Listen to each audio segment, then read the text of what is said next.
नम्रता, मेरी दवा लेके आओ, 10:30 बज गए हैं। आई माँ जी।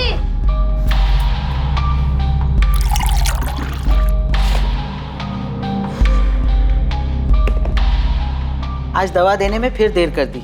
पता है डॉक्टर ने क्या कहा है कि ठीक 10:30 बजे दवा लेनी। जी माँ जी, ये लीजिए।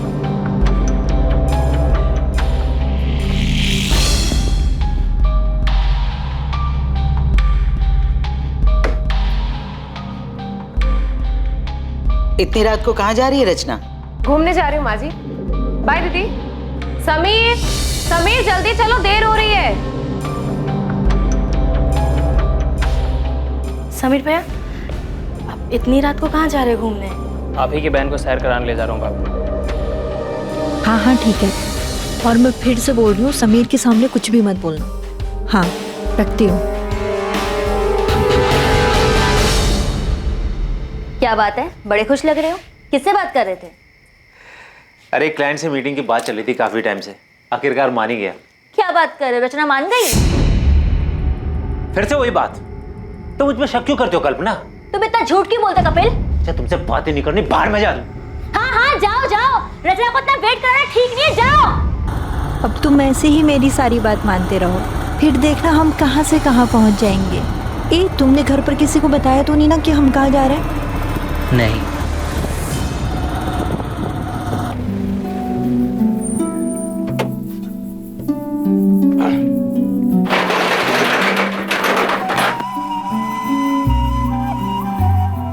समीर,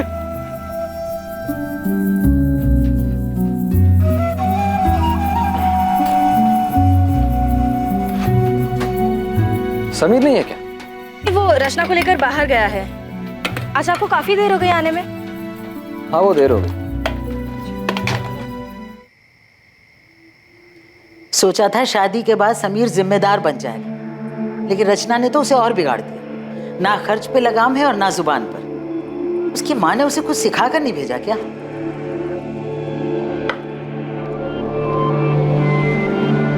माँ बस भी करो। और वैसे भी समीर तो पहले से ही ऐसा है, उसने कब जिम्मेदारी उठाई? हाँ, लेकिन रचना को उसे समझाना चाहिए ना। अब तक दोनों घर नहीं लौटे। मैंने बेटा, उसका वो दोस्त है ना मनु, उसे फोन कर, उससे पूछ, कुछ पता तो लगे दोनों कहाँ गए हैं। अब इतनी रात को क्या फोन करूँ माँ? और ये कोई नई बात तो है नहीं, आ जाएंगे वो। दोनों के फोन बंद आ रहे हैं, तू पता कर, वरना मुझे नींद नहीं आएगी।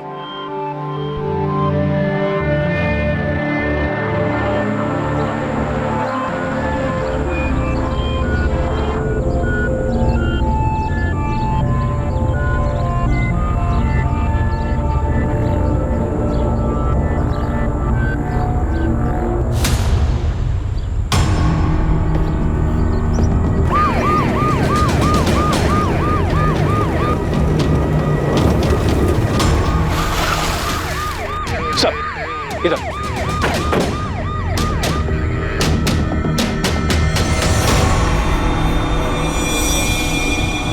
वॉलेट, ना कोई आईडी प्रूफ, फोन भी नहीं। मारने वाला वॉलेट ले गया, लेकिन नोटों की गड्डी यहीं छोड़ दी। मर्डर पैसों के लिए नहीं हुआ। आप लोगों में से सबसे पहले लाश किसने देखी थी? जी सर, लाश को सबसे पहले मैंने देखा। किसी को आते जाते देखा है? नहीं सर, बस ये देखा और मैंने आपको फोन।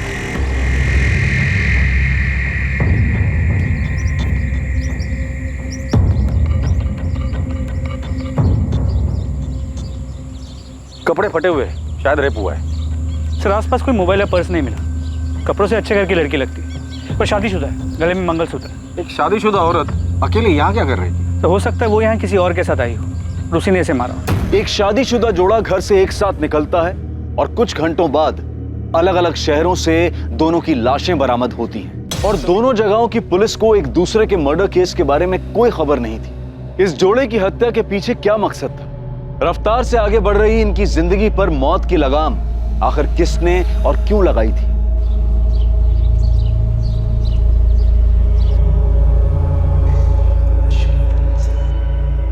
नम्रता दीदी, दीदी क्या हुआ, कहाँ खोई हुई हो? समीर और रचना कल रात से वापस नहीं आए, उन्हीं के बारे में सोच रही थी। तेरा भाई अभी तक घर नहीं लौटा है, रात से सुबह हो गई है। चिंता मत करो माँ, आ जाएंगे दोनों।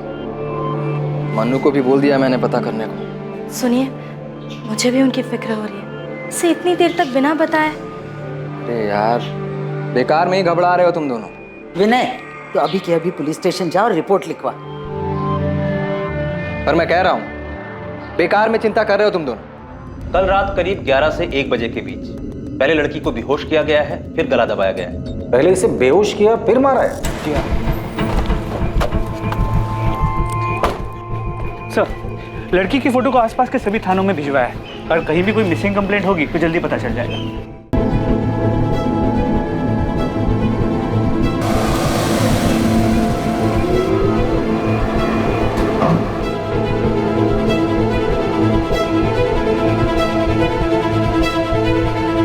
पृथ्वी बेटा, आज शाम को तैयार है। शर्मा जी अपनी पत्नी और बेटी अदिति के साथ हमारे घर आ रहे हैं। मुझे शादी नहीं करनी। को पता नहीं ये बात कब समझ आएगी। देख बेटा, उस बात को 8 महीने बीत चुके हैं। अब तो आप ये शादी की बात छोड़ेगी या मैं घर छोड़ दूं?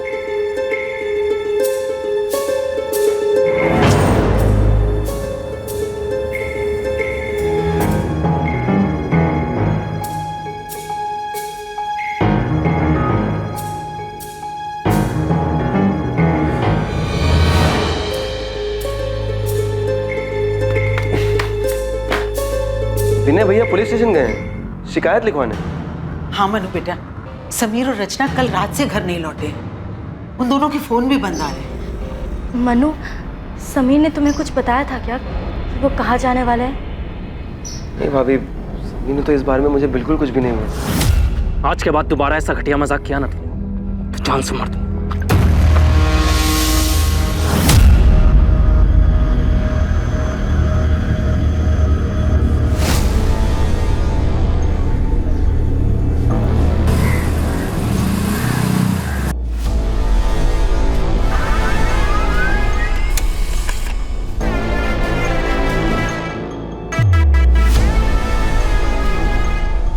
उज्जैन पुलिस को इसकी लाश भी 18 सितंबर को मिली।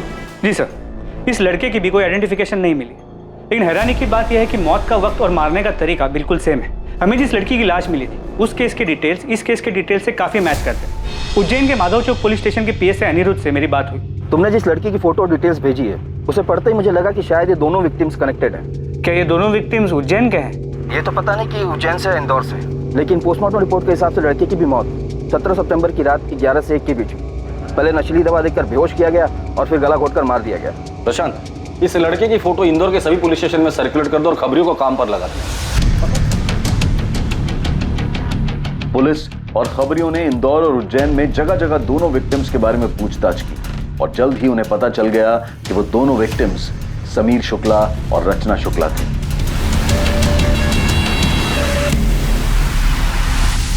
हाँ सर, समीर मेरा छोटा भाई और रचना उसकी पत्नी। सर, कुछ खबर मिली उनकी? वो लोग 2 दिन से घर नहीं आए हैं। ढूंढेंगे कैसे? आप लोगों ने उनकी मिसिंग कंप्लेंट भी नहीं लिखवाई। ये क्या कह रहे हैं आप? विनय ने खुद जाकर थाने में रिपोर्ट लिखवाई थी। माँ, मुझे लगा कि थोड़ा रुक जाता हूँ, शायद वो दोनों अपने आप ही वापस आ जाएं। तूने मुझसे झूठ क्यों बोला? सर, समीर और रचना अब कहाँ हैं? हमें उन दोनों की डेड बॉडीज मिली। क्या?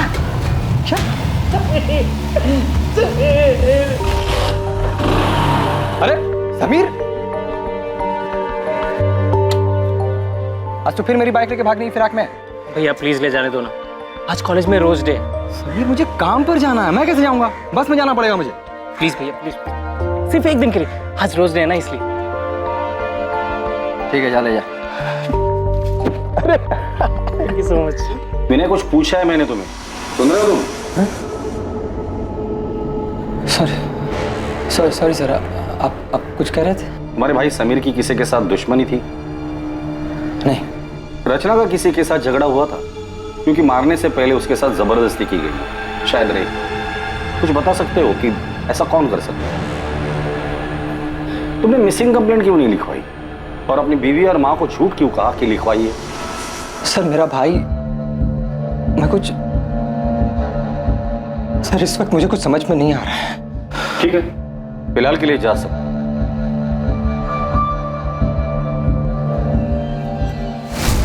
ये विनय वाकई में इतना प्यार करता था या एक्टिंग कर रहे हैं? ये समीर और रचना, इनका कत्ल एक ही तरीके से हुआ है, लेकिन इनकी डेड बॉडीज हमें अलग अलग शहरों में मिली। सर ये सब कुछ पूरे प्लानिंग से किया गया है और शायद एक से ज्यादा लोग शामिल हैं। ये शुक्ला परिवार के भाइयों के बीच रिश्ता कैसा था ये पता करो, क्योंकि अक्सर जब रिश्तों में लाइन क्रॉस होती है ना, न्यूज़पेपर की हेडलाइन बन जाती है।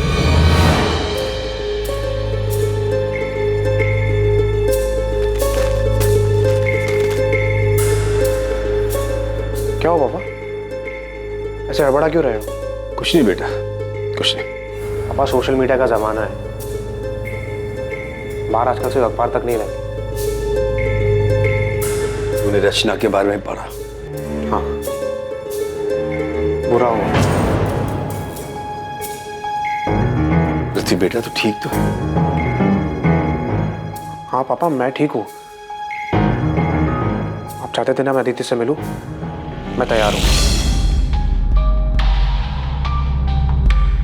तुम्हें मेरी बात मान लेनी चाहिए थी रचना। ये सब नहीं होता। क्या हुआ?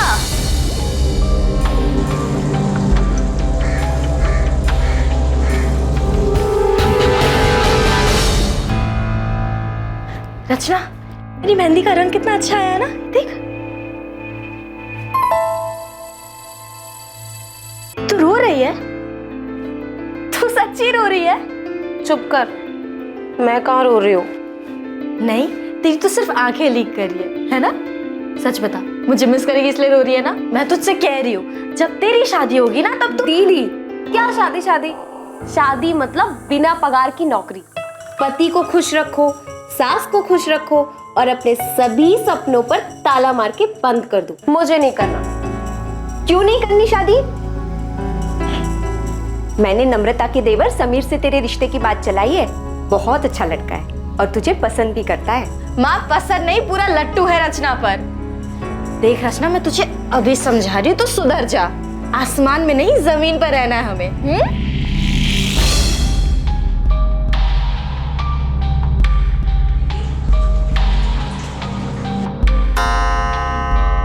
माँ जी, आपकी दवाई का वक्त हो गया।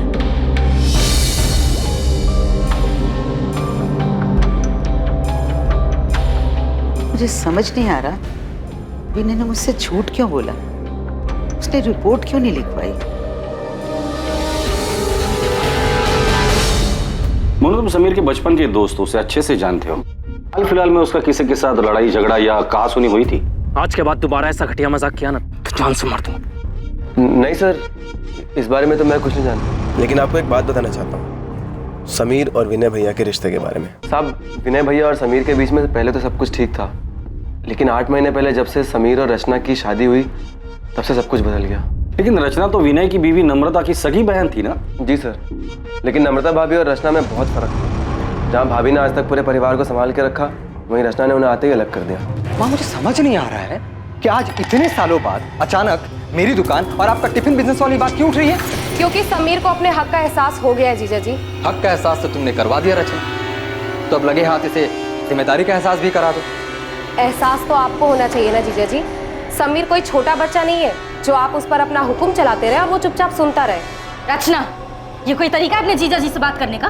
तरीका तो इनका गलत है दीदी। छोटे भाई का हक छीन रहे हैं ये। मैं हक छीन रहा हूँ अपने छोटे भाई का? सही तो कह रही है भैया, क्या गलत कहा रचना ने? लेकिन समीर भैया, इन दोनों से कुछ बोलने का कोई फायदा नहीं। इसके बाद से उनके घर में काफी तनाव रहने लगा। आपने खाना नहीं खाया तो दूध तो पी लीजिए। माँ ने कुछ कहा क्या तुमसे? विनय ने मुझसे झूठ क्यों बोला? उसने रिपोर्ट क्यों नहीं लिखवाई? नहीं, मगर आपने पुलिस में शिकायत क्यों नहीं की? तुम मुझ पे शक कर रही हो? विनय, देखिए मैं आपका दर्द समझती हूँ। मैं भी रचना से उतना ही प्यार करती थी जितना आप समीर से। सर ये समीर के कॉल रिकॉर्ड बिल्कुल क्लीन है, लेकिन सर रचना के कॉल रिकॉर्ड्स में ये एक नंबर है जिससे बार बार कॉल्स आते हैं। सर ये नंबर किसी कपिल चौकसी के नाम पे रजिस्टर्ड है। सर फिलहाल ये नंबर स्विच ऑफ है, लेकिन हमें कपिल चौकसी का एड्रेस मिल गया है। और ये नंबर जिस पर रचना की आखिरी बार बात हुई थी, ये किसका है? और मैं फिर से बोल रही हूँ, समीर के सामने कुछ भी मत बोलना। सर ये नंबर किसी हरीश अय्यर के नाम पे रजिस्टर्ड है। फिलहाल ये नंबर स्विच ऑफ है और इसका एड्रेस फेक है। इस कपिल चौकसी को उठाकर लेकर आ और हरीश अय्यर के बारे में पता कर।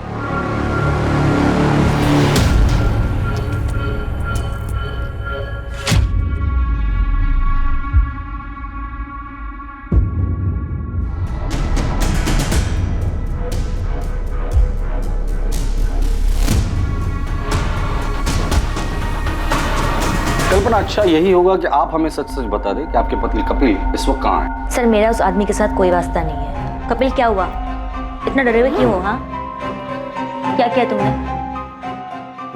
मैंने कुछ नहीं किया है। मैं भी तुम्हें कुछ नहीं बता सकता। अगर पुलिस रचना के बारे में पूछे तो पुलिस को बता देना कि मैं रचना के बारे में कुछ नहीं जानता। अब मुझे जाना होगा। कपिल! आपके पति कपिल का रचना के साथ अफेयर था, ये बात आपको पता भी और फिर भी आपने कुछ नहीं किया। घर वालों से बगावत करके मैंने कपिल से शादी की थी। उनके पास वापस कैसे जाती? रचना की वजह से मेरी बसी बसाई जिंदगी बिखर गई। तो रचना की मौत की खबर सुनकर आपको तो खुशी हुई होगी। सुनकर तो ऐसे लगा था कि भगवान ने मेरी सुन ली।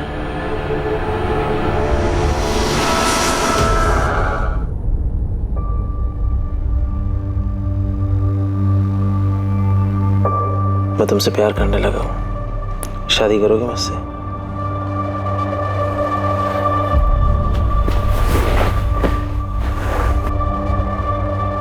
मुझे पता है तुम भी मुझसे। कि क्या? कि मैं तुमसे प्यार करती हूँ? नहीं कपिल, मैंने तुम्हें पहले ही कहा था। ऑनलाइन चैटिंग के वक्त बिल्कुल साफ क्लियर किया था कि मुझे ये शादी, प्यार, इन सब में कोई इंटरेस्ट नहीं है। तो फिर तुम ये बकवास क्यों कर रहे हो? तुम्हें मेरी फीलिंग बकवास लग रही है? कपिल मेरा हाथ छोड़ो, मुझे लग रही है। मैं तुम्हारे साथ प्यार के लिए था, मजे के लिए नहीं। पर इस बात से तुम्हें कोई फर्क नहीं पड़ता ना? हाँ नहीं पड़ता। मैं यहाँ पर अच्छा टाइम बिताने आती हूँ, जो कि तुमने पूरा खराब कर दिया है। कपिल चौकसी, अफेयर? आप ये क्या कह रहे हैं? आप किसी हरीश अय्यर को जानती हैं? रचना के मर्डर से पहले आखिरी बार उसने इसी से बात की।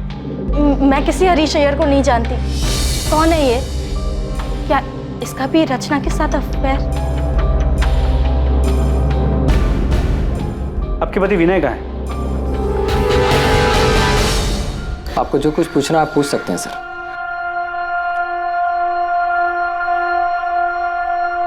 नम्रता, उस रात विनय काफी देर से घर लौटा था ना? 17 सितंबर की रात को मेरा टेम्पो बिगड़ गया था सर। गैराज का रसीद है मेरे पास, जहां से मैंने टेम्पो ठीक करवाया था।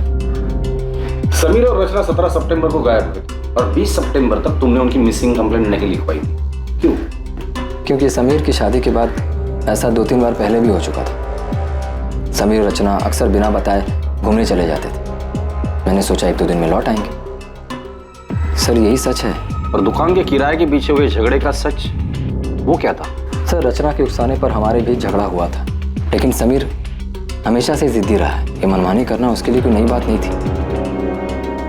समीर और रचना की शादी को सिर्फ 8 महीने हुए थे और इन महज 8 महीनों में ही समीर और उसके बड़े भाई विनय के बीच अलगाव पैदा हो गया था।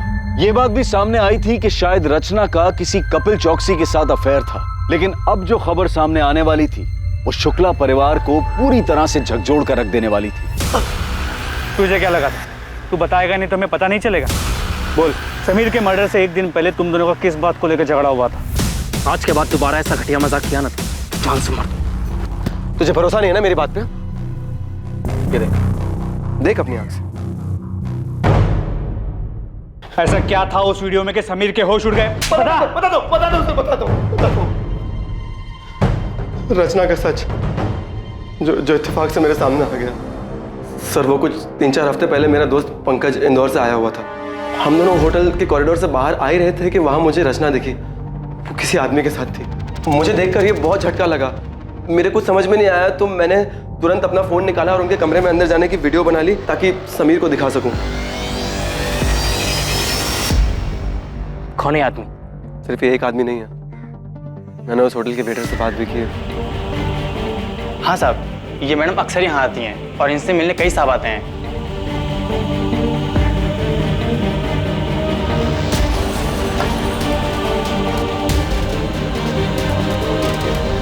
मुझे काफ़ी दिन तक समीर को सच बताने की हिम्मत ही नहीं हुई, लेकिन फिर मैंने सोचा कि उसे सच बताना भी ज़रूरी है, तो मैंने उसे 16 सितंबर को सब सच बता दिया।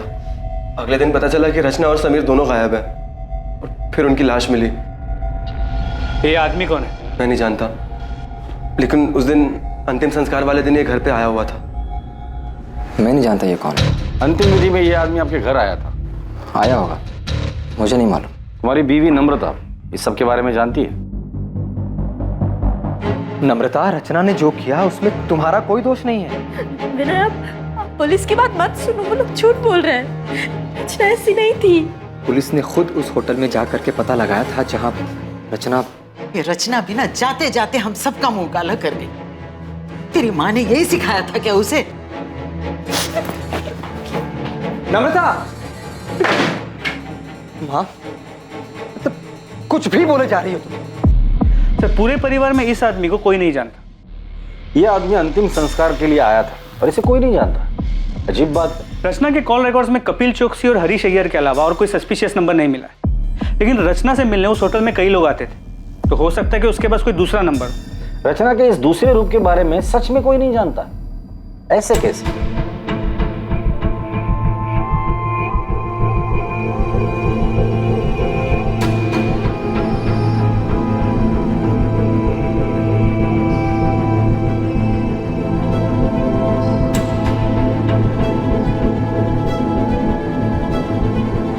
रचना की जिंदगी का सच आखिर था क्या, और इस डबल मर्डर के पीछे कौन था और उसका मकसद क्या था, और कितने लोगों को रचना का सच पता था? मंगल, हरीश, विनय, कपिल, क्या इतने ही लोग थे जिन्हें रचना ने चोट पहुंचाई थी, या फिर इस लिस्ट में और भी नाम शामिल होने वाले थे? वैसे मुझे पता नहीं था कि तुम हंसते भी हो। मतलब जब पहले मिले थे तो तुम हमेशा देवदास बने फिरते थे। वो एक दौर था जो बीत चुका है। किसी से सच्चा वाला प्यार हो गया था क्या? एक लड़की थी जिससे मैं बहुत प्यार करता था। आई एम सॉरी अगर तुम्हें बुरा लगा तो। अरे नहीं, मैं अब ठीक हूँ। वैसे तुम जिस लड़की की बात कर रही हो वो मेरे लिए 8 महीने पहले ही मर चुकी। जी सर, मैं उसी के घर जा रहा हूँ, पहुँच के अपडेट करता हूँ।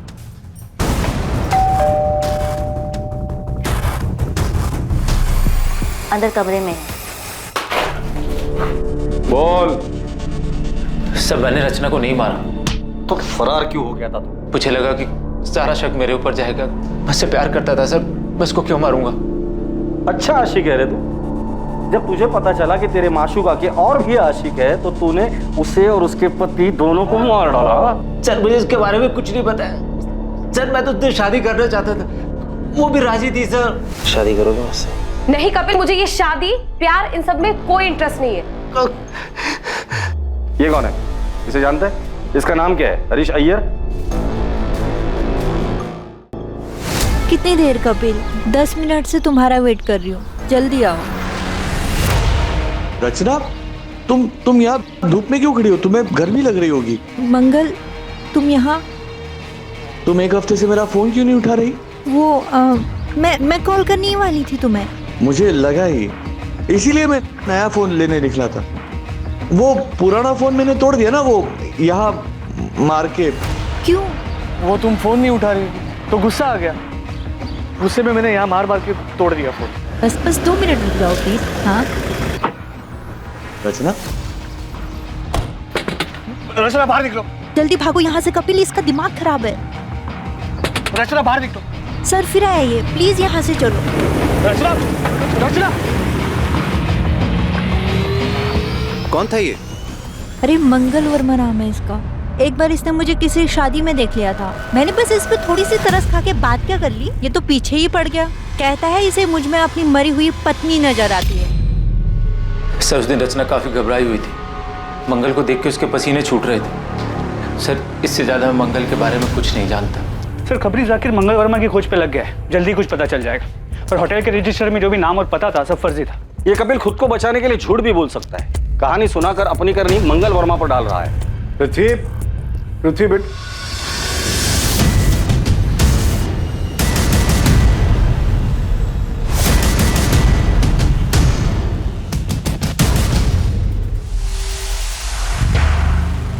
मुझे लगा तू रचना को भूल चुका है। भूल चुका हूँ मैं पापा। शायद वो ऐसे ही खुल गया होगा। कुछ काम था आपको?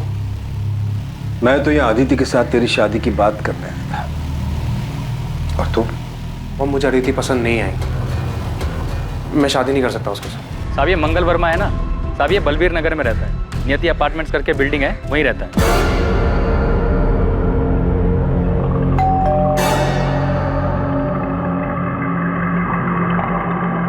सर मंगल वर्मा को उसकी वाइफ ज्योति के मरने का गहरा सदमा लगा था, दिमागी हालत पे काफी अनस्टेबल हो गया था।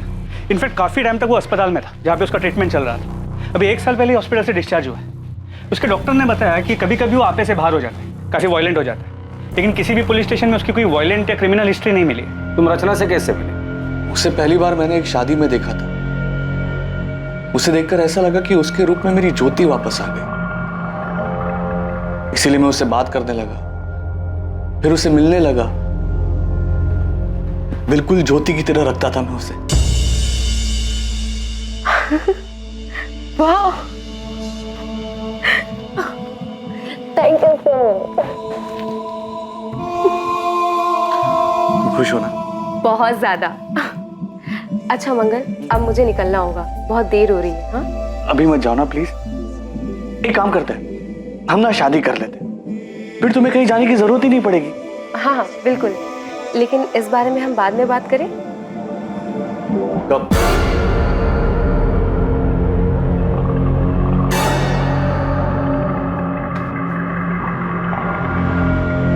पिछले 1 महीने से तुम यही बात की। क्या क्या प्रॉब्लम क्या? तुम्हारी जिंदगी में कोई और है? तुम मुझसे प्यार नहीं करती? छोड़ना चाहती हो मुझे? नहीं, तुम धोखा नहीं दे सकती। रचना तुम मेरी बीवी हो, सिर्फ मेरी बीवी हो रचना। मंगल, मंगल, मंगल क्या कर रहे हो? मंगल, मंगल, मंगल मेरी बात सुनो मंगल, इसे फेंक दो मंगल। शादी करोगी मुझसे? वरना? मंगल, मेरे जीजा जी और मेरी बहन अभी घर से बाहर गए, वो जैसे ही आएंगे ना मैं उनसे बात करूंगी। अब अभी ये कांच मुझे दे दो, हाँ प्लीज।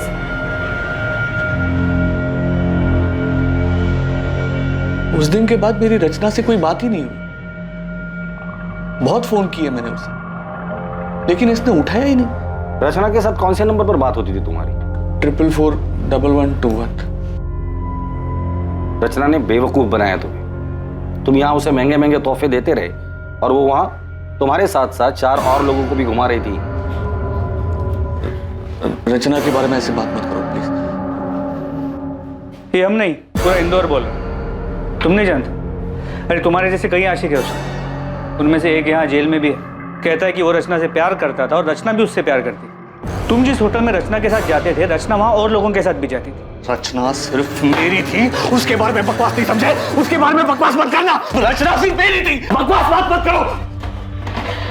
सर सिर्फ रचना के एक चक्कर के बारे में सुन के इतना वायलेंट हो सकता है रचना के प्रोस्टिट्यूशन के बारे में पता चल गया और इसी ने उसे मारा। तुम सही कह रहे हो। मंगल रचना से जिस नंबर पर बात करता था उस नंबर का सीडीआर निकलवा, उसमें रचना के और भी क्लाइंट्स के नंबर होंगे, उनसे बात करो, उनका बैकग्राउंड चेक करो। अभी तो सिर्फ 2 ही आशिक मिले हैं, पता नहीं लाइन में और कितने आशिक खड़े होंगे। तुमने भागकर अपने पैरों पे कुल्हाड़ी मार ही ली थी। वो तो मैंने सही टाइम पर पुलिस को बुलाकर तुम्हें सब कुछ बर्बाद करने से रोक लिया। आगे अपने बयान पर डटे रहना, और अगर मुझ पर भरोसा हो गया हो तो जैसा जैसा मैं कहूँ ठीक वैसा वैसा करना।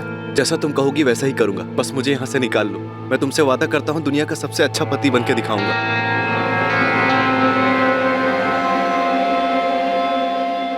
तीर निशाने पे लगा, वो बहुत डरा हुआ है, कह रहा जैसा मैं कहूंगी वैसा ही करेगा।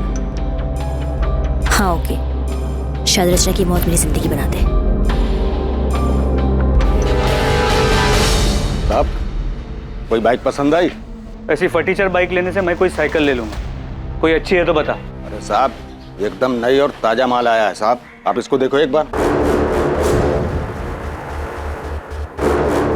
ये अच्छी है। पेपर्स कब तक बनाएगा? पेपर सब बन जाएंगे, बस आप पसंद करो, मैं नंबर बदल देता हूँ। चल मेरे साथ, तुझे जेल में नया कैदी नंबर देता।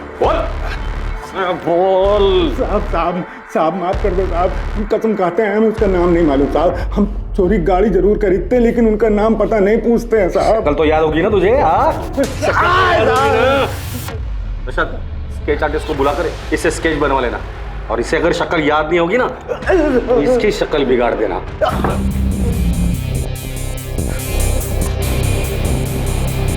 संदिग्ध गई थी किसी का नाता समीर से था तो किसी का रिश्ता रचना से। असली मुजरिम जो भी था वो दोनों से जुड़ा हुआ और शायद दोनों से ही चोट खाया हुआ था। पर कुछ लोग ऐसे भी थे जो अब भी पर्दे में थे और इसीलिए वो पुलिस के शक के दायरे से भी बाहर थे। उनके इरादे, उनकी मंशा अब भी गुप्त थी, लेकिन जल्द ही सारे नकाब उतरने वाले थे और सच सामने आने वाला था।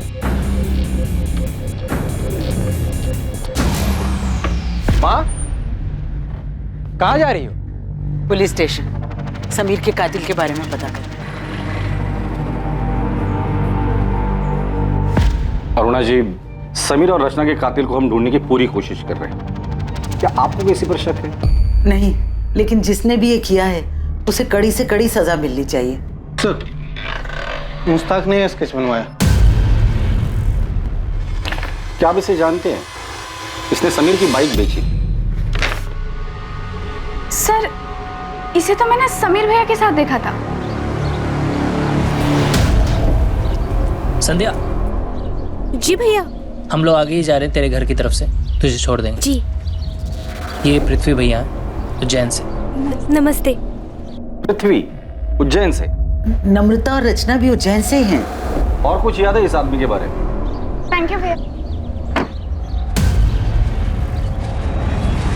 हाँ सर, कार का नंबर नोट कर लीजिए, MPXY0001। सर, नंबर प्लेट के नीचे पृथ्वी की जान जैसा कुछ लिखा था। ये लीजिए वकील साहब। मैंने आपसे कहा था ना कि जो मैं चाहती हूँ वो मैं कपिल से साइन करवा लूंगी। उसने बिना पढ़े बिना देखे इन पेपर्स पे साइन कर दिया। इसमें डिवोर्स पेपर्स के साथ साथ प्रॉपर्टी के पेपर्स भी हैं, जो अब उसने मेरे नाम पे ट्रांसफर कर दिया। बता क्यों मारा दोनों को?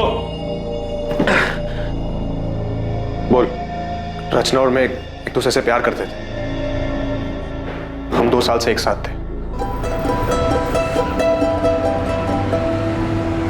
फिर से लेट हो गए। फिल्म की शुरुआत में सो जाएगी यार। अरे वैसे भी मैं कौन सा फिल्म की स्टोरी में इंटरेस्टेड हूँ। चलें, पॉपकॉर्न भी लेना है। जा रही हो तुम? हाँ, और रुकी तो तुम्हारे पापा घर आ जाएंगे और फिर पूरे उज्जैन में बात फैल जाएगी। एक काम करें, शादी कर लेते हैं। मुझे नहीं करनी कोई शादी वादी। एक काम करो, तुम कर लो शादी। अरे ये क्या मजाक है रचना? अच्छा सुनो, अगर तुम अभी शादी के लिए तैयार नहीं हो तो मैं राह देखूंगा। मैं राह देखता रहा और रचना ने अचानक अपनी राह बदल ली। तुम किसी और के साथ शादी कर रही हो? हाँ, मैं तुम्हारे लिए इतने सालों से इंतजार कर रहा हूँ और तुम अपनी ही बहन के देवर के साथ शादी कर रही हो। तो तुम्हें इनविटेशन नहीं दिया इसलिए तुम गुस्सा हो? तुम्हारे लिए शादी वगैरह सब मजाक है ना? तो और क्या है, जन्मों जन्म का बंधन। रचना की शादी हो गई, वो जिंदगी में आगे बढ़ गई, लेकिन मैं उसके दिए हुए धोखे में उलझा रहा सर। और इसलिए रचना से बदला लेने के लिए तुम इंदौर आ गए और हरीश अय्यर के फेक आईडी पर एक नया सिम कार्ड खरीद लिया। हाँ सर, मैं उसके बर्बादी की पूरी तैयारी करके आया था।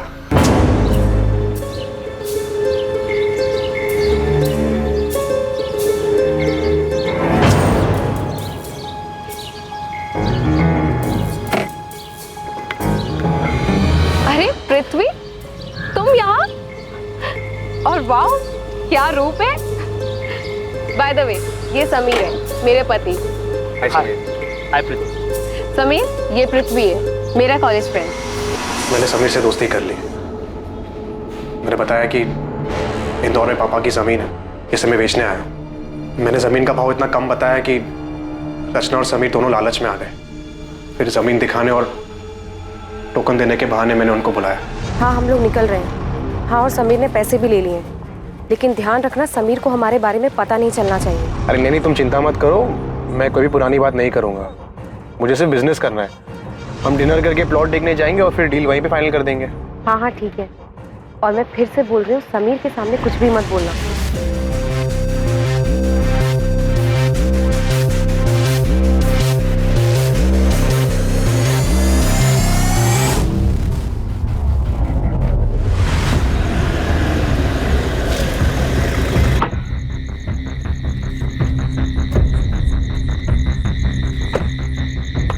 समीर, समीर चल।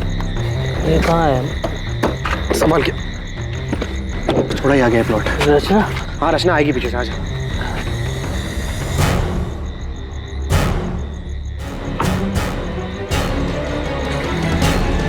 समीर, समीर कहाँ है?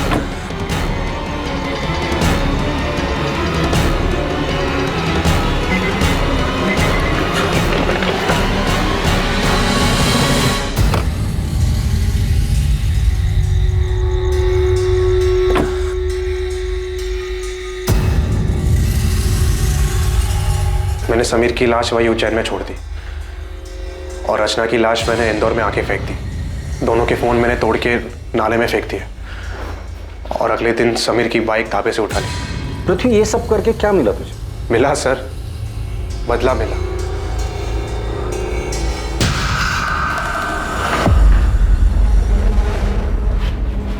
एक मिनट, तुम्हें कैसे पता चला कि समीर और रचना के पास इतना सारा पैसा है कि वो तुम्हारी जमीन खरीद सकते हैं?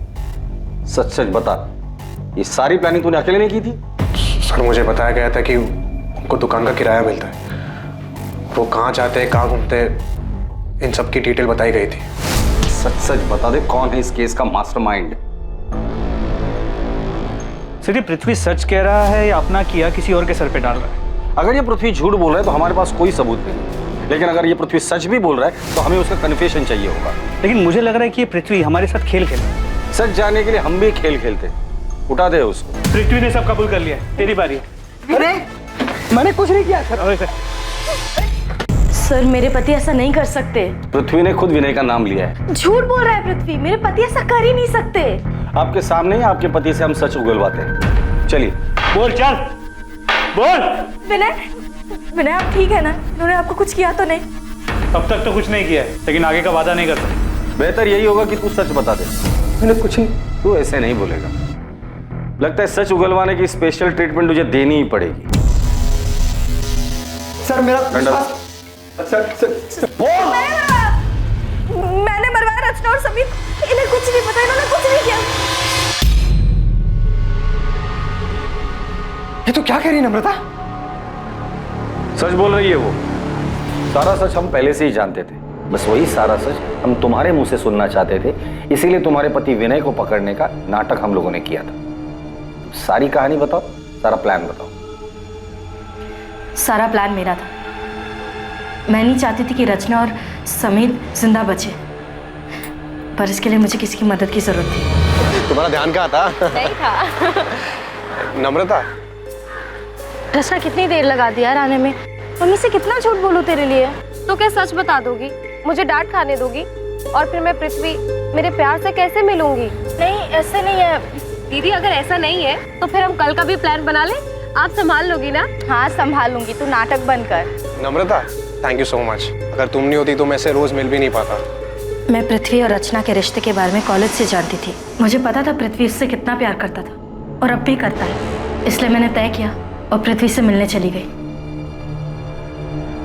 नम्रता, हाय। आओ ना अंदर। तुम्हें याद है पृथ्वी, कॉलेज में तुम मेरे तेल वाले बालों का कितना मजाक उड़ाते थे। चंपू चाची के नाम से सब जानते थे तुम्हें। चंपू चाची? और वो नाम मैंने रखा था। क्या दिन थे ना वो। याद है तुम रचना के कितने दीवाने थे। नम्रता, रचना की बात फिर कभी मत उठा। मैं अभी भी तकलीफ में हूँ और उसे बुला नहीं पाया हूँ। I am sorry, I understand.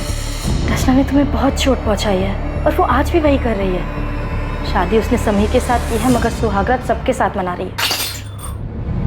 पृथ्वी, क्या किया तुमने? कल क्या हाल?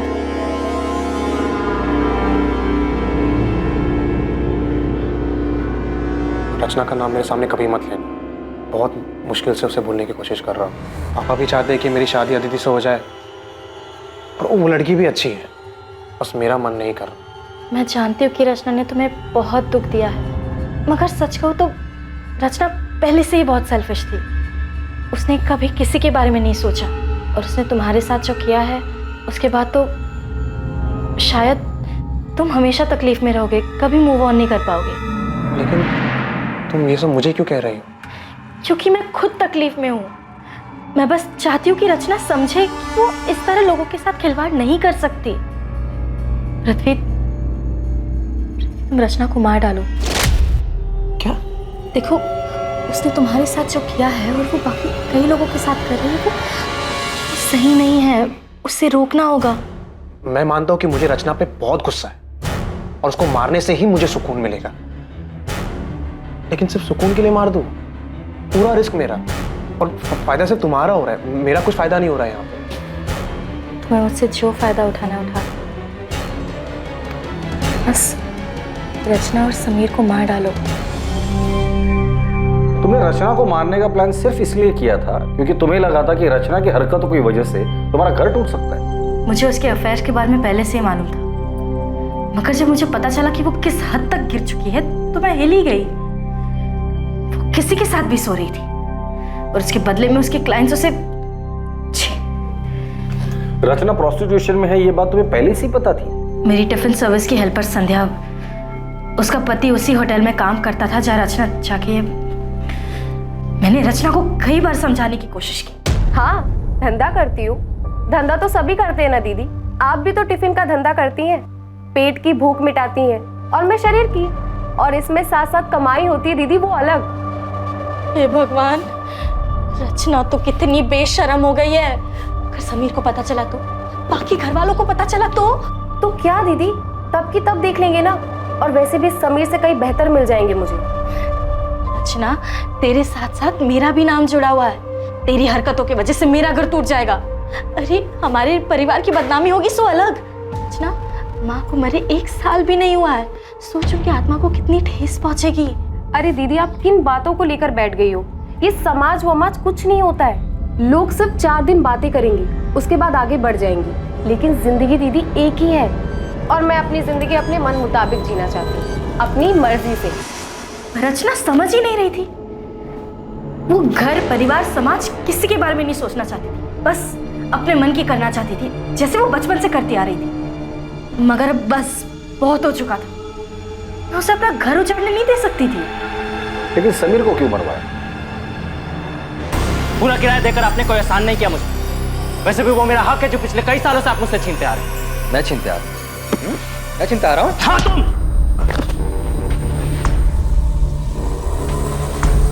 समीर भी रचना जैसा ही था। उन दोनों को घर की इज्जत की कुछ पड़ी नहीं थी।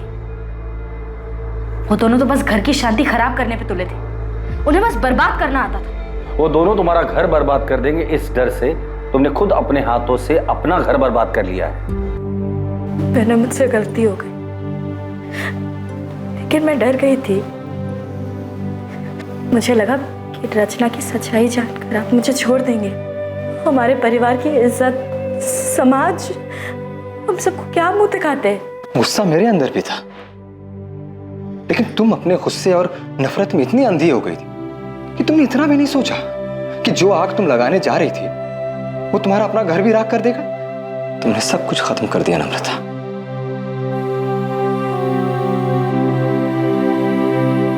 नम्रता शुक्ला और पृथ्वी त्यागी पर आईपीसी की धारा 302 के तहत हत्या के लिए और धारा 120 के तहत साजिश के चार्जेस लगाए गए। पृथ्वी पर बलात्कार के लिए धारा 376 भी लगाई गई है और दोनों इस वक्त न्यायिक हिरासत में हैं। रचना का शादी और समाज की मर्यादाओं की परवाह किए बिना बेलगाम जीना नम्रता को मंजूर नहीं था। नम्रता को जो डर था उसके लिए वो अपने पति से बात कर सकती थी। कई बार गलत ख्याल हम पर हावी हो जाता है, लेकिन किसी अपने से, किसी करीबी से बात करने से हम वो गलत कदम उठाने से बच सकते हैं। देखते हैं हमारे आज के एपिसोड की दूसरी कहानी।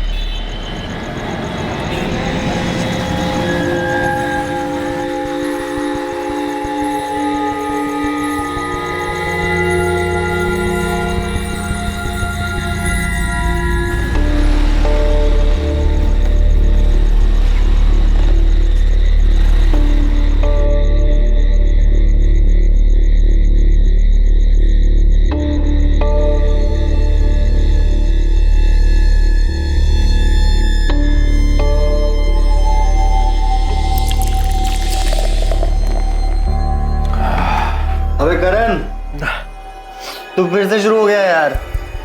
हमने डिसाइड किया था ना कि अब से सिर्फ दारू पार्टी। अबे राजवीर, कुछ बोलना यार इसे।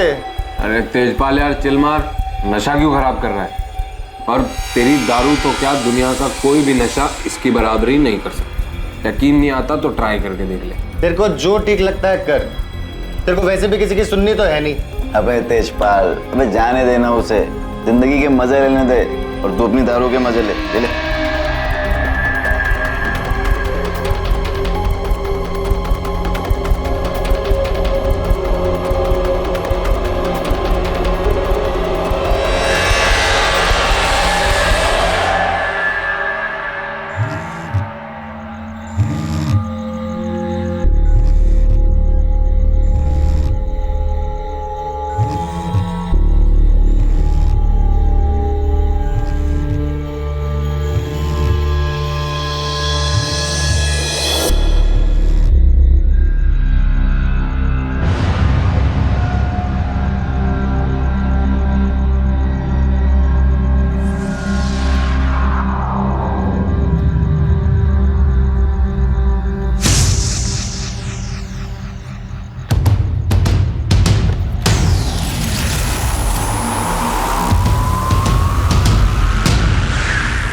दिन भर से अब टाइम मिला तुझे मुझसे मिलने का? मेरे लिए तो टाइम ही टाइम है। चुप कर, झूठ ना बोल तू। वो तो मैंने तुझे फोन करके बुलाया, ये तो अभी तू पार्टी कर रहा होता अपने दोस्तों के साथ। बातें सुनाने को बोला, क्यों टाइम वेस्ट कर? आई love you Karan. I love you बरका। फिर बरका? मैं तुझे बरका दिखाई दे रही हूँ? करण मैं हरजोत हूँ। करण, बरका तेरी लाइफ से जा चुकी है, वो नहीं है तेरी जिंदगी में, मैं हूँ। मैं हमेशा तेरे साथ रहूंगी, तुझे कभी छोड़कर नहीं जाऊंगी करण। हरजोत, क्या कर रही है तू यहाँ?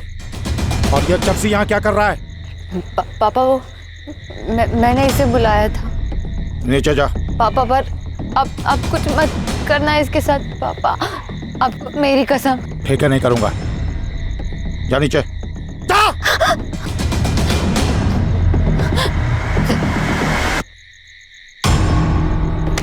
फिर आ गया तू हैं? चल यहाँ से, चल नीचे। पापा अंदर ले जा इसको, अंदर ले जा। चल चल अंदर ले जा इसे, चल। तो फिर आ गया, मैंने तुझे बोला था ना यहाँ दिखना नहीं। फिर चल यहाँ से।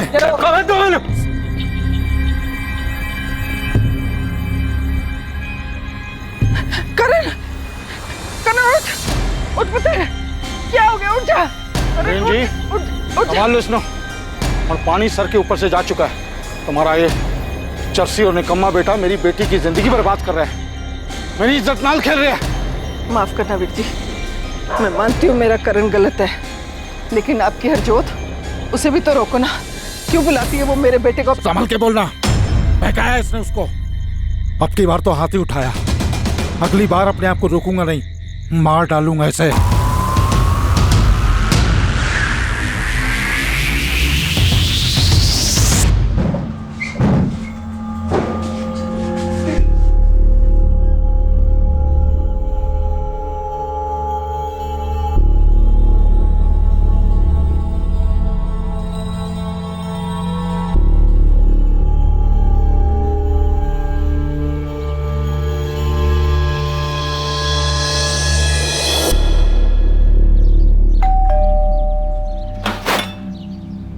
सत श्री अकाल मम्मी। सत श्री अकाल मम्मी जी। बेटा सत श्री अकाल, आओ अंदर आओ।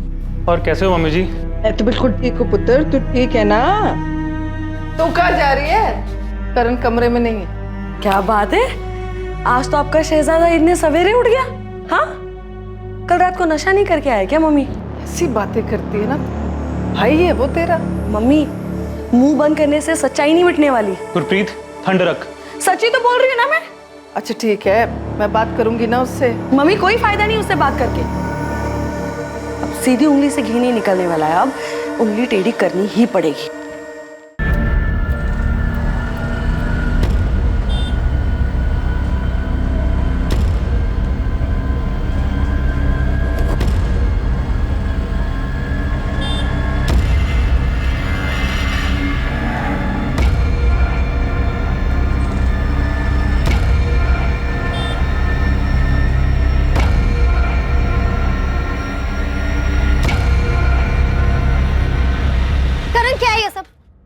पीछा कर रहा है। बरका, मैं वो तुझसे कुछ बात करना चाहता हूँ। अब क्या बात करनी है तुझे? मैं तेरे से बहुत प्यार करता हूँ, प्लीज मुझसे शादी कर। बकवास ना कर। और ये मत भूल कि मेरी शादी हो चुकी है, समझा तू? बरका, ऐसा मत बोलना। हाँ छड़ मेरा। मैं तो क्या, दुनिया की कोई भी कुड़ी ना तेरे जैसे शराबी नशेड़ी के साथ में शादी नहीं करेगी। बहुत कुछ जानती है ना मेरे बारे में, तो मैं भी तेरे बारे में बहुत कुछ जानता हूँ। पिछले 5 साल से अपने पति और अपनी फैमिली के पीठ पीछे जो कुछ कर रही है ना, सब जानता हूँ मैं। अगर मैंने तेरे पति और तेरी फैमिली को बता दिया तो कितनी बेइज्जती होगी तेरी। तू मुझे ब्लैकमेल कर रहा है। नहीं नहीं, मैं तुझे ब्लैकमेल क्यों करूंगा? मैं तो तेरे से प्यार करता हूँ, इसलिए बोल रहा हूँ कि सोच ले मेरे बारे में, नहीं तो तुझे पता है क्या कर सकता हूँ ना मैं।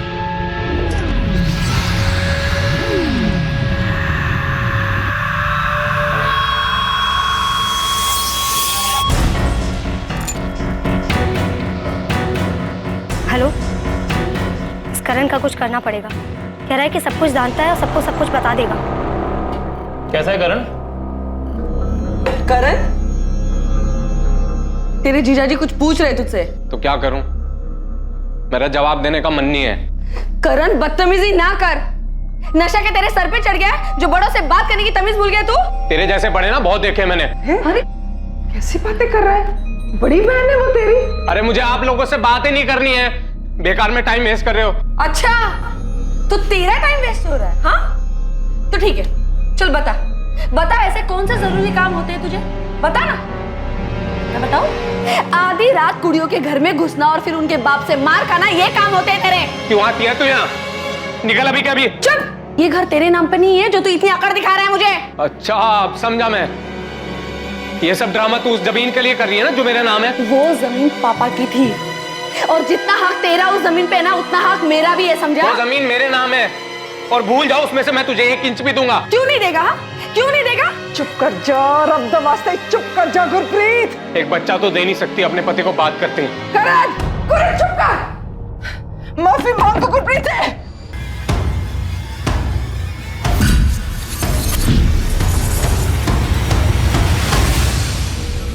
नशे के आदी होकर दुनिया में लाखों लोग अपनी जान गंवा रहे हैं। क्या 25 साल का करण बाजवा भी उन्हीं में से एक होने वाला था? क्या था करण का भविष्य?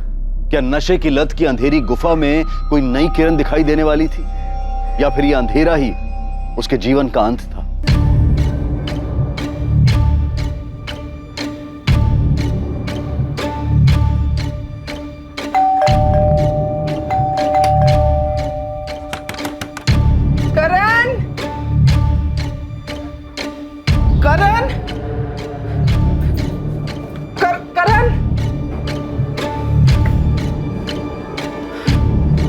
कपड़े तो हैं।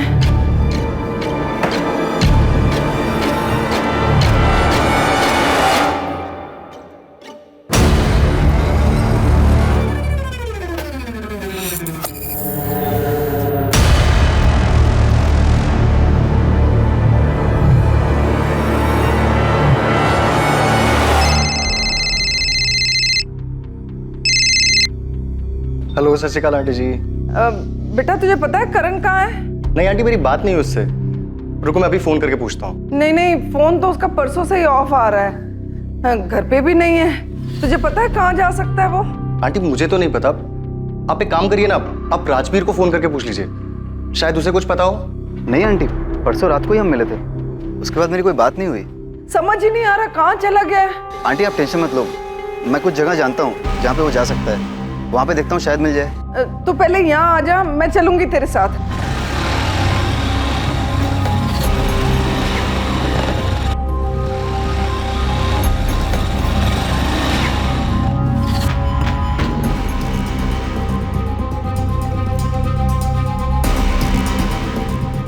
सागर, सागर, सागर, पिछले 2 दिन में तूने करण को कहीं देखा है?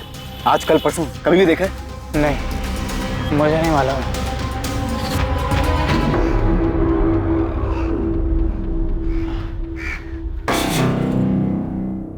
करण मुझे बगैर बताए ऐसे कहीं नहीं जाता था। उसे कुछ हो तो नहीं गया? मुझे कुछ ठीक नहीं लग रहा है। आंटी आप डरिए मत, वो एकदम ठीक होगा, बिल्कुल चिंता मत कीजिए। ये सब देख के मुझे बिल्कुल ठीक नहीं लग रहा बेटा। पुलिस के पास चले। हाँ आंटी, चलने में कुछ नहीं है, पर मुझे लगता है आपको गुरप्रीत जी और जीजा जी के साथ जाना चाहिए।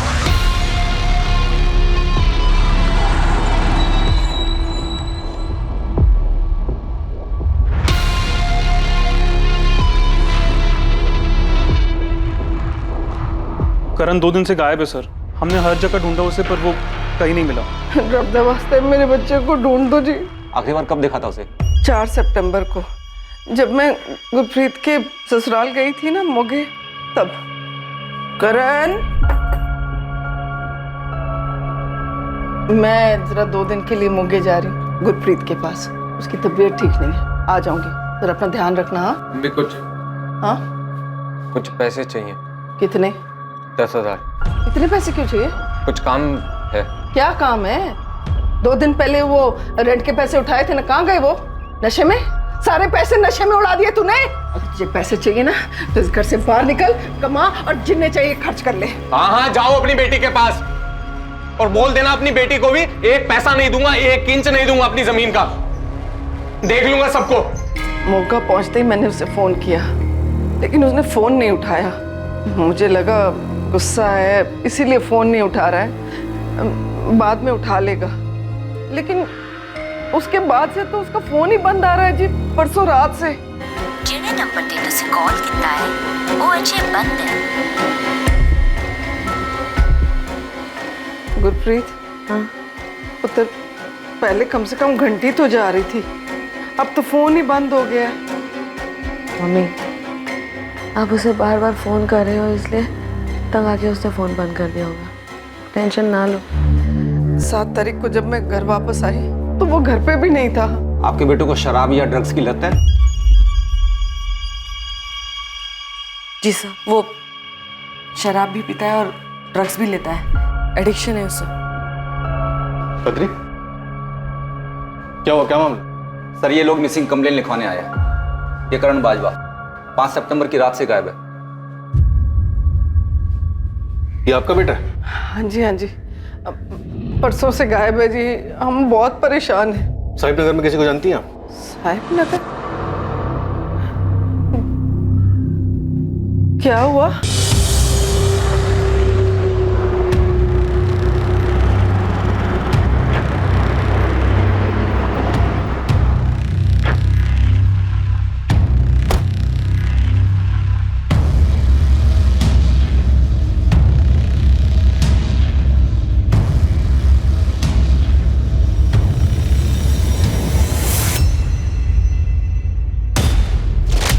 कल सुबह साहिब नगर पुलिस को वहां एक वीरान इलाके में करण की डेड बॉडी मिली।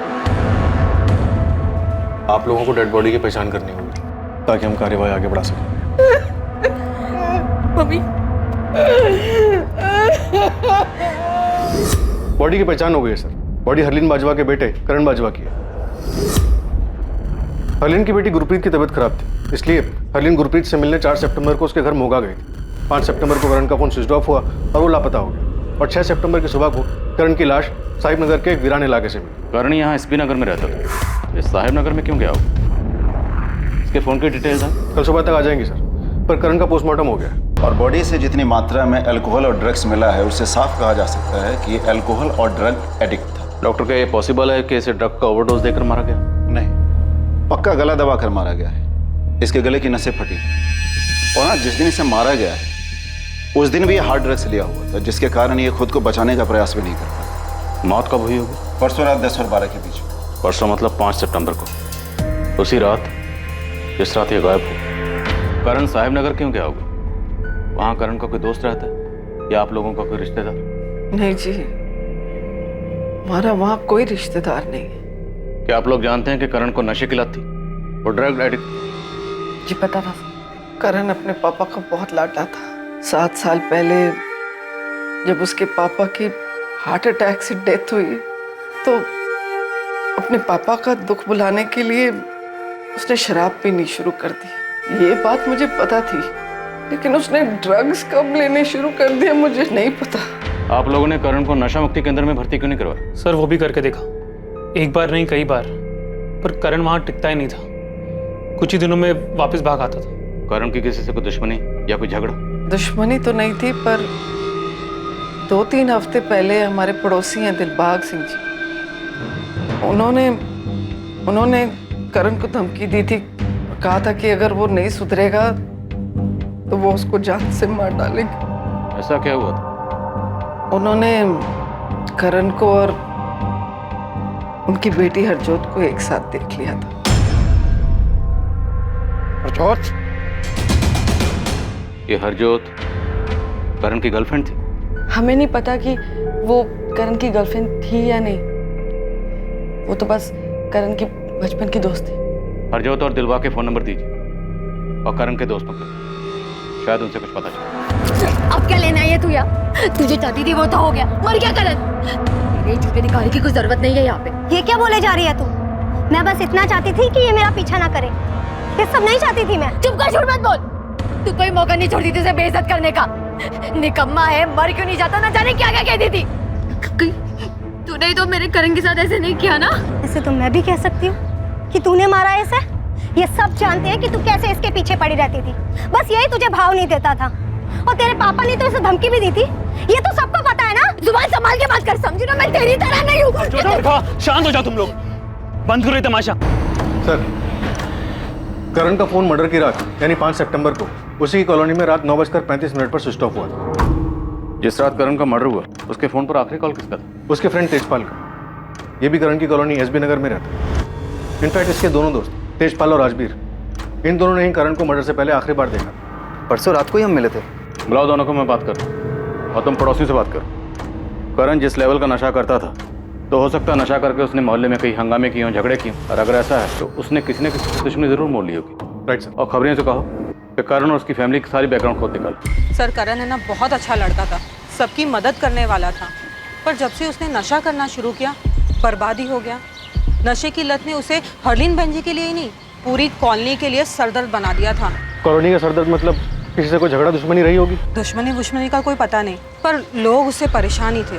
अरे आज सवेरे ही उसके घर में कितना बड़ा हंगामा हुआ है। अब क्या लेना है ये तू यार? तुझे चाहती थी वो तो हो गया, मर गया करण। ऐसे तो मैं भी कह सकती हूँ कि तूने मारा है इसे। ये हरजोत और बरखा एक दूसरे पे इल्जाम क्यों लगा रही थी? वो क्या है ना सर, हरजोत, बरखा और करण तीनों बचपन से ही दोस्त थे, साथ ही बड़े हुए, पर बड़े होके करण को बरखा से प्यार हो गया। पर बरखा उसकी तरफ देखती भी नहीं थी, उल्टा हरजोत करण के पीछे पागल थी और करण उसे पूछता ही नहीं था, और इसी सब में उनकी दोस्ती खराब हो गई। जिस रात करण का मर्डर हुआ उस रात करण को आखिरी बार तुम दोनों ने देखा था? हाँ जी सर, उस रात करण 10 बजे तक हमारे साथ ही था, फिर वो चला गया। करण का फोन स्विच ऑफ हुआ 9:35 और 10 से 12 के बीच में उसका मर्डर हुआ। अगर 10 बजे तक वो तुम दोनों के साथ तुम्हारे घर पर था, तो 9:35 पर उसका फोन स्विच ऑफ किसने किया? तुम दोनों ने? बोलो, क्यों मारा उसे? सर ये आप क्या कह रहे हैं सर? कह नहीं रहा हूं, पूछ रहा हूं, क्या हुआ था? किस बात को लेकर झगड़ा हुआ था जो तुम दोनों ने या तुम दोनों में से किसी एक ने उसको मार डाला? सर हम उसे क्यों मारेंगे, और वैसे भी सर उसका फोन तो घर से निकलने से पहले ही स्विच ऑफ हो गया था।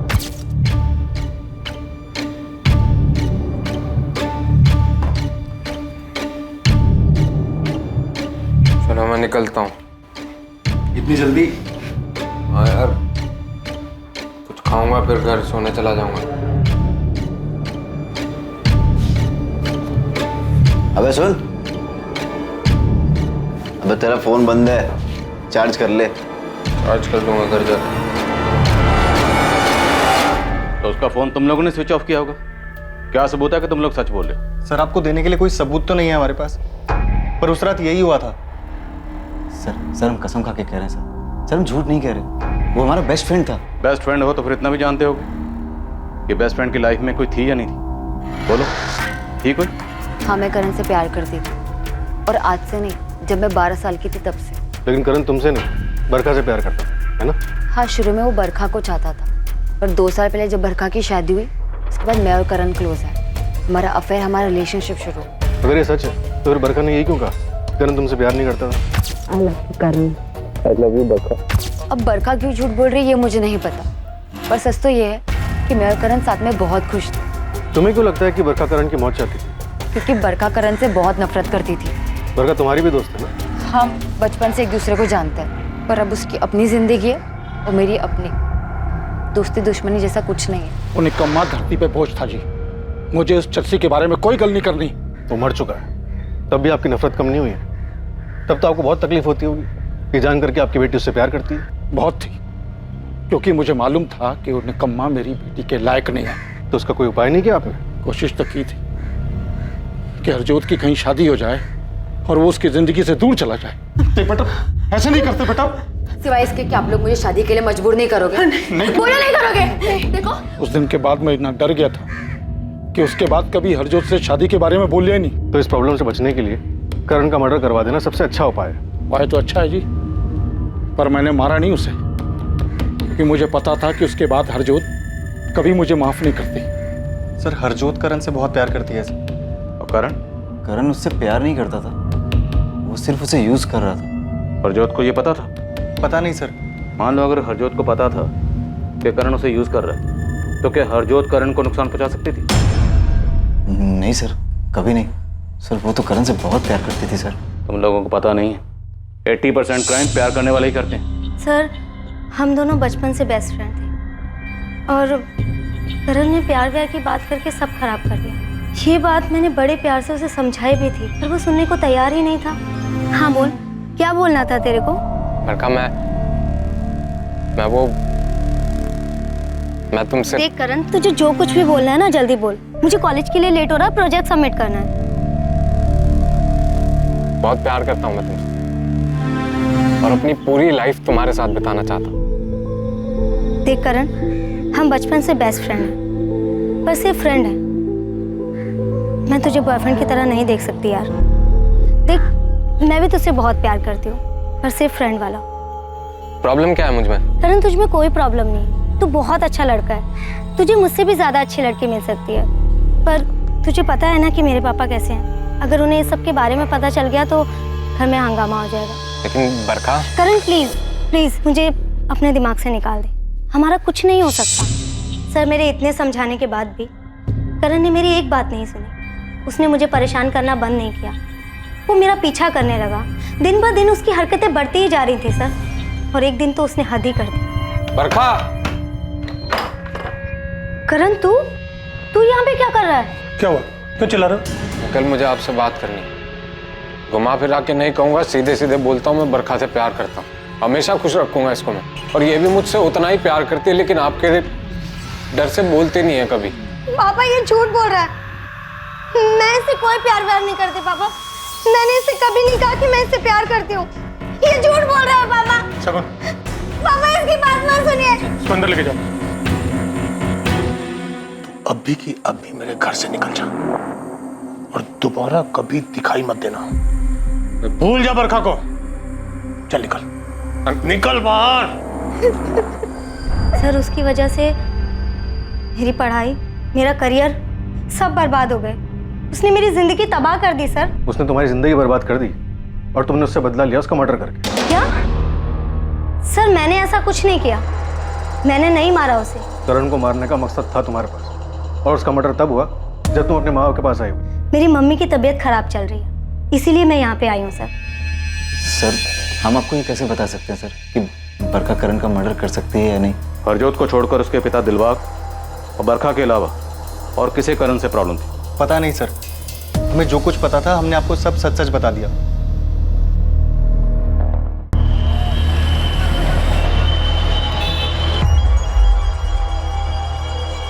हेलो, हाँ बोलो। हाँ पुलिस आई थी यहाँ पे, पर उन्हें तुम्हारे बारे में कुछ पता नहीं है। हाँ मैंने सब संभाल लिया है।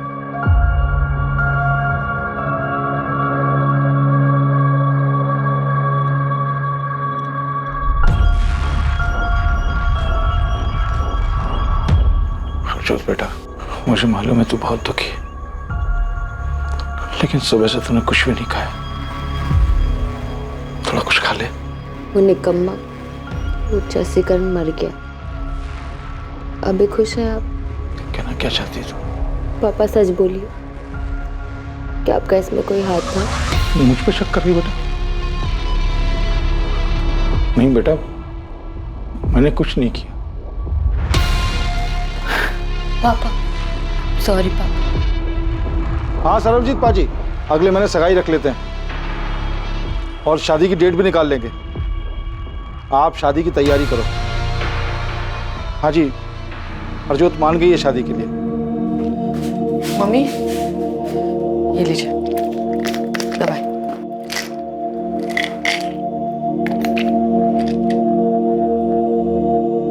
मम्मी अब हमारे साथ मोगा क्यों नहीं चलती? हाँ, आप यहाँ अकेले रहोगे तो आपको करण की याद और भी आएगी ना। हमारे साथ रहोगे तो थोड़ा चेंज मिल जाएगा आपको।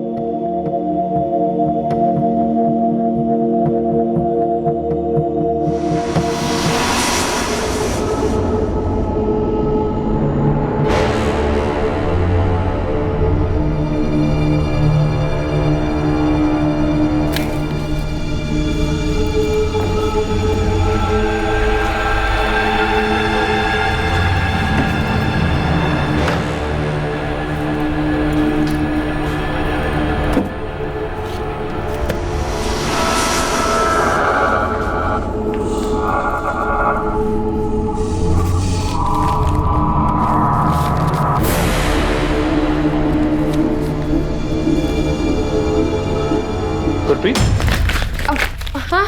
तुम यहाँ करण के रूम में क्या कर रही हो? और इस एनवेलप में क्या है? कुछ नहीं, बस ऐसे ही। वो मैं मम्मी के मेडिकल रिपोर्ट्स लेने आई थी।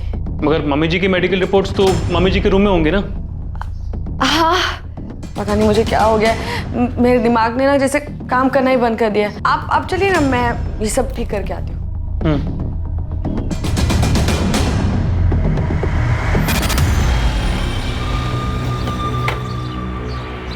पोंटी, कोई अच्छी खबर बता। कुछ पता चला करण के बारे में? साहब करण के बारे में तो नहीं, बरखा के बारे में जरूर कुछ पता चला। क्या? सर करण से नफरत तो इसलिए नहीं करती थी कि उसका कॉलेज छूट गया था, उसकी पढ़ाई छूट गई थी, बल्कि वो एक लड़के से प्यार करती थी और साहब वो दोनों शादी करने वाले थे। लेकिन करण के ड्रामेबाजियों की वजह से उनके बाप ने उसकी शादी कहीं और कर दी। और असली खबर साहब ये है कि इन दोनों का अफेयर अभी भी चल रहा है। कौन है ये लड़का और कहाँ रहता है? निहाल अहलूवालिया, रणबीरपुर में रहता है। लेकिन बरखा के कॉल रिकॉर्ड में हमें किसी निहाल अहलूवालिया का नंबर नहीं मिला। तो क्या ये बरखा 2 नंबर यूज कर रही है? हाँ साहब, क्योंकि खबर पक्की है, उन दोनों का चक्कर अभी भी चल रहा है। और बरखा की शादी के बाद निहाल बौखला गया। हाँ सर, मैंने मारा था उस साले को। रामनाथ, थाना ही। सॉरी सर, पर सब खत्म कर दिया था उसने। कितना कुछ सोचा था मैंने। मैं नौकरी ढूंढ रहा था, सोचा कि एक अच्छी नौकरी मिलेगी तो बरखा के बाप से उसका हाथ मांग लूंगा। लेकिन उससे पहले ही करण ने तमाशा कर दिया और बरखा की शादी किसी और से हो गई। 5 सितंबर की रात को कहाँ था तू? सर मैं घर था अपने। साले, अगर तू घर पे था तो जिस वक्त जिस रात करण का मर्डर हुआ, तेरा फोन वहां पे क्या कर रहा था?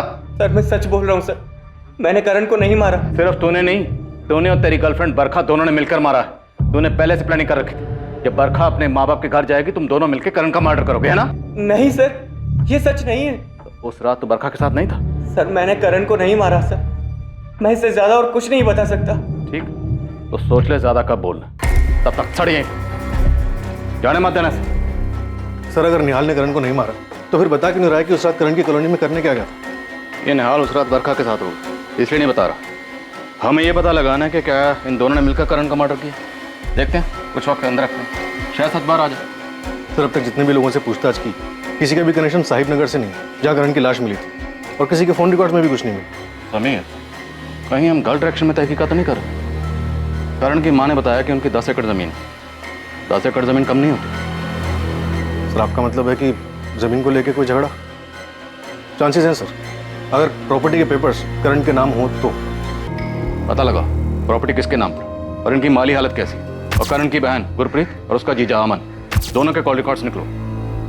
Right sir.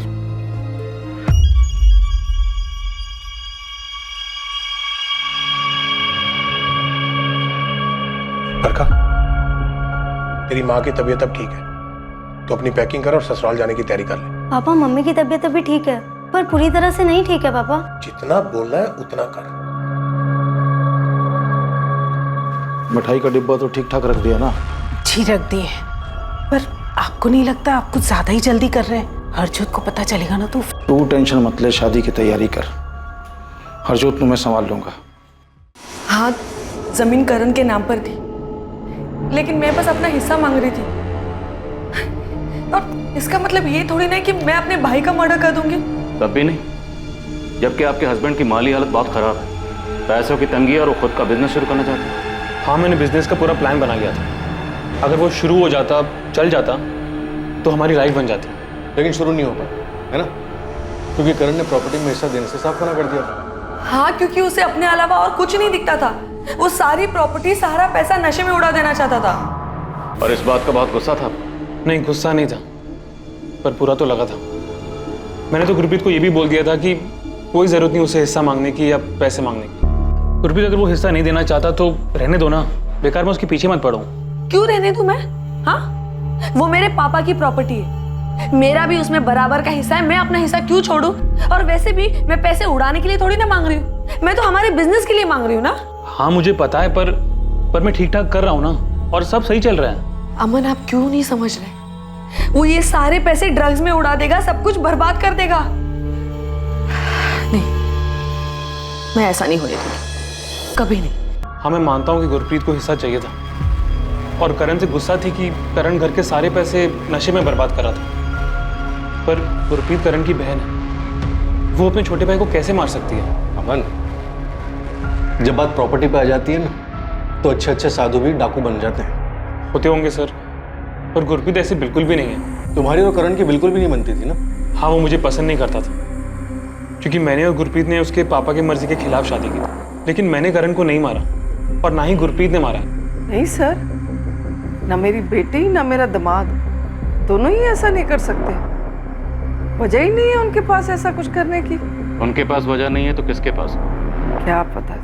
करण के दोस्त तेजपाल ने बताया कि मर्डर वाली रात करण बाहर खाना खाने वाला था। क्या कोई ऐसी फिक्स जगह थी जहाँ अक्सर करण खाना खाने जाता था? हाँ जी, हमारी कॉलोनी के बाहर ना एक गुड्डू दा ढाबा है, करण अक्सर वहीं जाया करता था। तो मर्डर वाली रात भी करण वहीं गया होगा खाना खाने के लिए? ओ साहब जी, ये तो मुफ्तखोर है। वो खाना खाने हमेशा यहीं आता है, और 100 में से 80 बार तो इसके पास पैसे नहीं होते। उस रात भी यही हुआ था।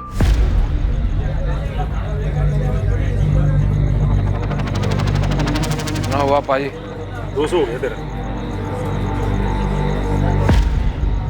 क्या हुआ पाजी? गड़बड़ हो गई। वो क्या आज फिर पर्स का पुल है? वो साले बखारी तो शर्म नहीं आती, और रोज ऐसा फ्री का खाना खाने हैं? और पैसे कौन देगा? तेरा बाप? पाजी बाप पे मत जाओ वरना। और क्या वरना? वो एक तो फ्री का खाना खाता है, ऊपर से चौड़ा होता है। कॉलर छोड़ो मेरा। ओए, और तुम बहुत मार खाए हो मेरे से।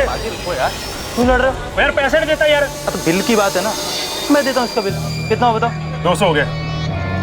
हेलो, हो ठीक है, चलो चल।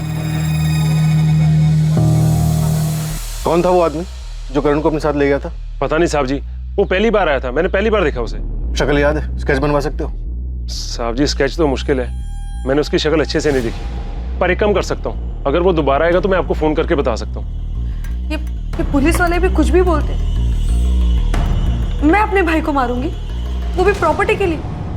अगर ऐसा नहीं था तो उसके कमरे में पेपर चुराने क्यों गई? गुरप्रीत, तुमने पेपर चुराए?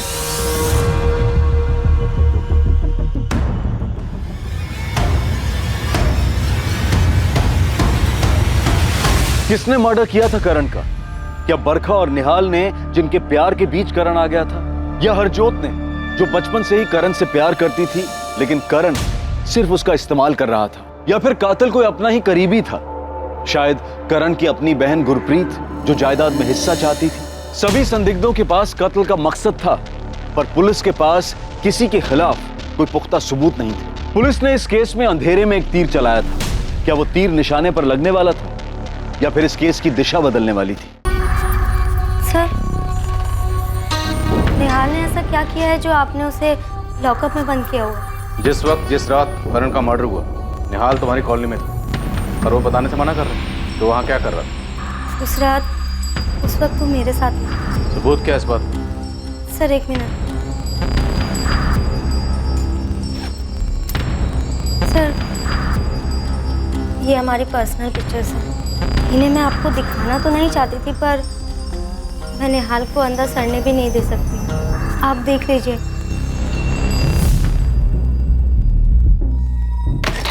सर, एक जबरदस्त खबर मिली है। इंद्रजीत चड्डा नाम का हिस्ट्री शीटर है साहब, पिछले हफ्ते 3 लाख की फिरौती उठाई है। फिरौती किसकी है साहब कह नहीं सकता, करण की या किसी और की। कहाँ मिलेगा इंद्रजीत चड्डा?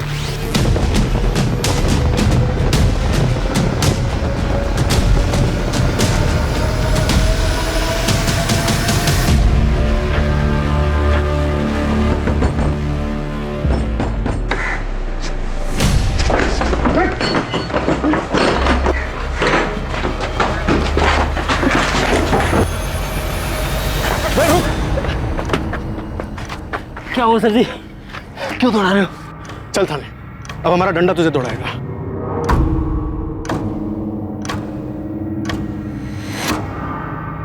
करण उस दिन इसी के साथ गया था? ओ हाँ जी, तो यही था।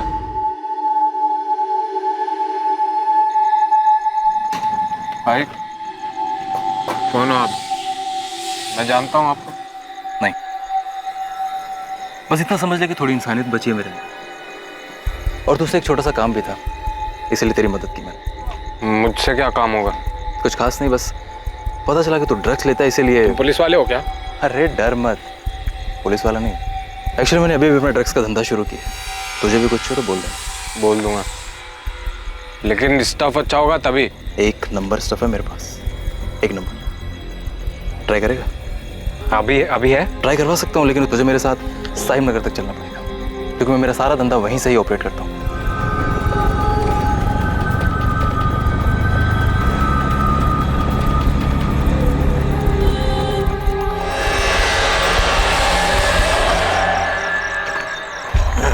यार आजकल पुलिस ने बहुत टाइट करके रखा है, तो कुछ दिन के लिए थोड़ा छुप के माल बेच रहा हूँ। आगे से कुछ भी चाहिए तो यहीं आना। हाँ ठीक है, लेकिन अभी तो माल दो।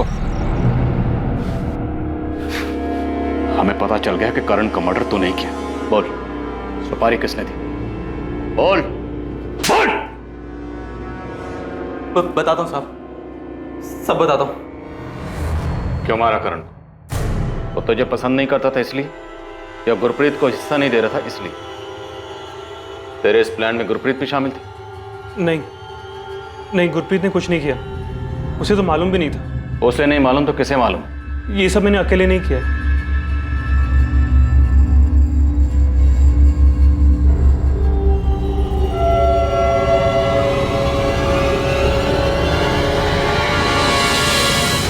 ऐसा क्या हुआ था कि करण की जान लेने की नौबत आ गई? क्यों किया आपने? इसके अलावा मेरे पास और कोई चारा ही नहीं था। ये मेरे अकेले का प्लान था। अमन तो सिर्फ मेरी मदद कर रहा था। आपने अपने इकलौते बेटे की जान ली? क्यों? करण ने अपने पापा की डेथ को बुलाने के लिए शराब का सहारा लिया, फिर वो रोज रोज पीने लगा। मुझे उसकी चिंता होने लगी। मैंने उसे रोकने की बहुत कोशिश की, उसे पैसे देना भी बंद कर दिया। जब देना बंद किया तो उसने छीनने शुरू कर दिए। मैंने उसे समझाने की बहुत कोशिश की, पर वो हमेशा मुझसे झगड़ा करना शुरू कर देता था। फिर वो नशे के लिए मेरे जेवर तक चुराने लगा। मुझे लगा वो सिर्फ शराब पीता है। ड्रग्स लेते हुए देखा और मैं पूरी तरह हिल गई। वो मेरी आंखों के सामने बर्बाद हो रहा था और मैं कुछ नहीं कर पा रही। उस दिन मैंने तय कर लिया कि मैं करण को 1 रुपया नहीं दूंगी। 4 दिन गुजर गए, करण ने ड्रग्स नहीं लिए। मुझे लगा करण ड्रग्स छोड़ सकता है, वो ड्रग्स छोड़ रहा है और मैं उसकी मदद कर रही हूँ, लेकिन उसका नतीजा इतना भयानक हो सकता है, ये तो मैंने सपने में भी नहीं सोचा था। पर्स कहाँ है मम्मी आपका? कहाँ छुपाया आपने? प्लीज बता दो ना, पर्स कहाँ है? नहीं बताऊंगी, और तेरे ड्रग्स के लिए तो 1 रुपया नहीं दूंगी तुझे मैं। क्या कर रहे हैं? मैं बोल रहा हूँ, मुझे गुस्सा मत दिलाओ, शांति से बता दो कहाँ रखा है पर्स। 1 रुपया नहीं दूंगी, तुझे जो करना है तू कर ले। करण ने मुझे मार मार कर मेरे हाथ पैर और पसलियां तोड़ दी। इतना मारा कि मैं 1 महीने तक बिस्तर से उठ नहीं पाई। उस दिन के बाद जब भी मैं उसे पैसे देने से मना करती, वो मुझे बुरी तरह मारता। कभी कोई सोच ही नहीं सकता है कि एक बेटा अपनी माँ को इतना मार सकता है। लेकिन एक दिन मेरी बर्दाश्त की हद खत्म हो गई और मैंने मैंने अमन से मदद मांगी। मेरी हालत देखकर वो मेरी मदद करने के लिए राजी हो गया। मैंने और गुरप्रीत ने करण को 2-3 बार जबरदस्ती नशा मुक्ति केंद्र भी भेजा था, लेकिन वो किसी न किसी तरीके से वहां से भाग आता था। मेरा बेटा तो कब का मर चुका था। ये तो एक शैतान था, एक जल्लाद था, जिसका मर जाना ही ठीक था। आपका बेटा करण गलत जरूर था, पर शायद उसे बचाया जा सकता था। अगर आप पुलिस में कंप्लेंट करती तो करण जेल में होता, जिंदा होता, तब शायद ठीक भी हो जाता। उसे मौत की नहीं, मदद की जरूरत है। आपने अपने इकलौते बेटे की जान ले ली, खुद की, अपने दामाद की, अपनी बेटी की, सबकी जिंदगी खराब कर दी। आरोपियों को आईपीसी की धारा 302 के तहत कत्ल के लिए, धारा 34 के तहत षड्यंत्र के लिए और धारा 201 के तहत सबूत मिटाने के लिए गिरफ्तार किया गया है। हरलीन के मुताबिक उसके पास अपने बेटे करण को बचाने का कोई रास्ता नहीं था, लेकिन ऐसे केसेस में प्यार और धैर्य के साथ लगातार कोशिश करते रहना ही एक सही तरीका है ड्रग एडिक्ट्स की मदद करने के लिए, क्योंकि अलग करना समस्या का हल नहीं है, बल्कि उन्हें अपनाकर जीवन के प्रति सही दिशा दिखाकर बेजार होने से बचाना ही इसका सही उपाय है। अब मैं अनूप सोनी आपसे विदा लेता हूं, फिर मुलाकात होगी एक और नए केस के साथ। देखते रहें क्राइम पेट्रोल सतर्क, सोमवार से शुक्रवार रात 11 बजे। और याद रखें, क्राइम और आपके बीच में सिर्फ इतना फर्क है कि आप कितने सतर्क हैं। सतर्क रहें, सुरक्षित रहें। जय हिंद। इस तरह के और भी एपिसोड देखने के लिए हमारे चैनल को सब्सक्राइब करें और बेल आइकन दबाना ना भूलें।